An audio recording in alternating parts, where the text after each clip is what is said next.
Welcome to my channel. இன்றைக்கி நம்ம வீடியோவில் பார்க்க போகிறது சிக்கன் கிரேவி. சோம்பேறி சிக்கன் சொல்லுவோம் இல்லையா? ஸோ வேகமாக எவ்வளோ ஃபாஸ்ட்டாக பண்ணி டக்குன்னு சாப்பிடுவோம் இல்லையா? அந்த சிக்கன் தான் இன்றைக்கி பண்ண போகிறோம். ஸோ ஃபஸ்ட்டு ஒத்தக்கடையிலேருந்து என்னோடய ஸ்ட்ரீட்லேருந்து நெக்ஸ்ட்டு ஸ்ட்ரீட்டுக்கு போக போகிறேன். அங்கே தான் கறிக்கடை இருக்குது. ஓகே, ஒரு வழியாக ரைடு ஸ்டார்ட் பண்ணி போக ஆரம்பித்தாச்சு. ஓகே, ரோடெலாம் கொஞ்சம் பரவாயில்லாமல் தாங்க இருக்கும். இந்த ஏரியாவில் இந்த ரோடு இருக்கிறது நமக்கு பெரிய விஷயந்தான். ஓரளவுக்கு ஓகே தான். ஓகே, சிக்கன் பார்த்தீங்கன்னா ரொம்பலாம் அதிகமாகலாம் வாங்க மாட்டேங்க, ஒரு ஆள் தானே. அதனால் ஒரு 50 ருபீஸுக்குள்ளே முடிச்சுக்கிறது அதுவே நமக்கு போதுமானது. அதில் மெயினாக 2 சாஃப்ட்வேர் போட சொல்லிடுது. ஸோ மெயினாகவே ப்ரோட்டீன் கண்டென்ட்டுக்காகவே நம்ம பண்ணுறோம்.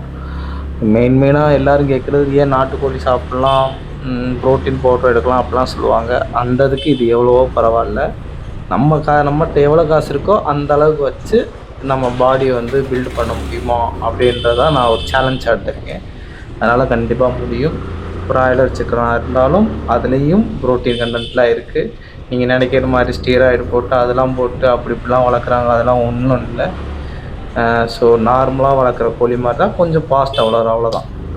ஓகே, ஒரு வழியாக நம்ம ஒத்த கடையை நெருங்கியாச்சு.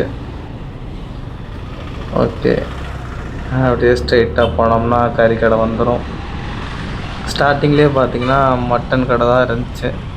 அது பக்கத்தில் தான் நம்ம எப்போயும் ரெகுலராக வாங்குகிற கடை. அங்கே தான் வந்து நம்ம 50 ரூபான்னு கேட்டோம்னா மூஞ்சி சுளிக்காமல் கொடுப்பாங்க. அதுவும் உண்மை. ஏன்னா நம்ம பேச்சுலர், அதுவும் ஒரு ஆள் தானே.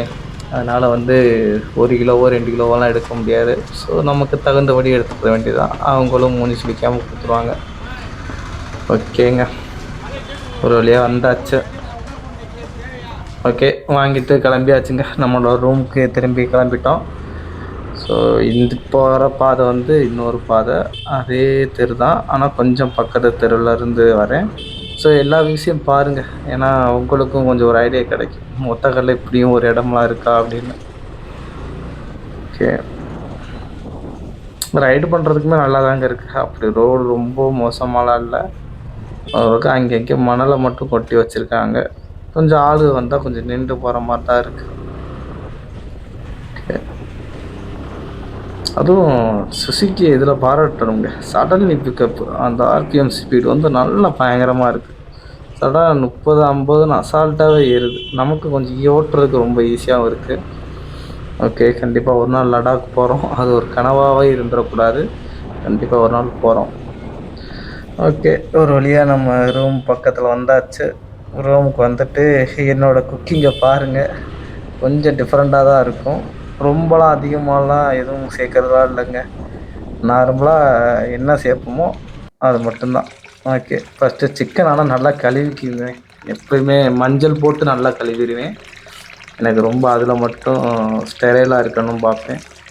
ஓகே, ஒரு வழியாக முடிஞ்சிச்சு. ஓகே, கடாய்க்கு வந்தாச்சு. எண்ணெய்லாம் ஊற்றி இந்த கடுகு சீரகம் அதுக்கெல்லாம் வேலை இல்லைங்க. இருக்கிறது ஃபஸ்ட்டு வெங்காயம், 2 தக்காளி இருந்துச்சு, அதை மட்டும் போட்டு மெதுவாக வதக்க ஆரம்பிச்சிட்டேன். ஏன்னா நம்மகிட்ட என்ன இருக்கோ அதை வச்சு அழகாக நீட்டாக பண்ணி அதில் டேஸ்ட்டாக கொண்டு வரது தான் நம்மளோட பிளானே.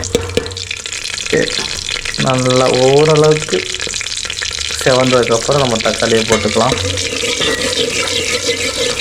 சவுண்ட் எஃபெக்ட்லாம் எப்படி இருக்குன்னு பாருங்கள். கடாயோட சவுண்டு. பேச்சுலர் ரூமும் இப்படி தான் இருக்கும். அடுப்படிலாம் பார்த்து திட்டிடாதீங்க. ஓகே, தக்காளி கொஞ்சம் போட்டுக்கலாம்.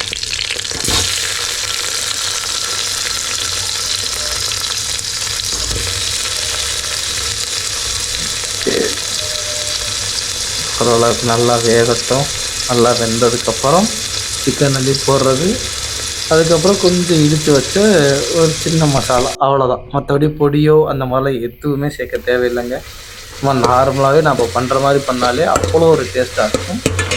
அடுப்பை மட்டும் என்றைக்குமே சிம்மில் வச்சுக்கோங்க. ஃபாஸ்ட்டாக வச்சிடாதீங்க, டக்குன்னு கறிகிரும், வேஸ்ட்டாக போயிடும் இவ்வளோ தூரம் பண்ணணும்.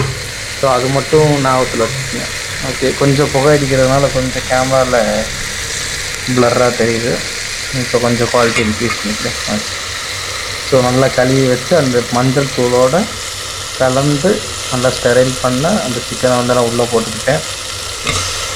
இது வழியாக போட்டதுக்கப்புறம் நல்லா கிண்டி விட்டுக்குங்க.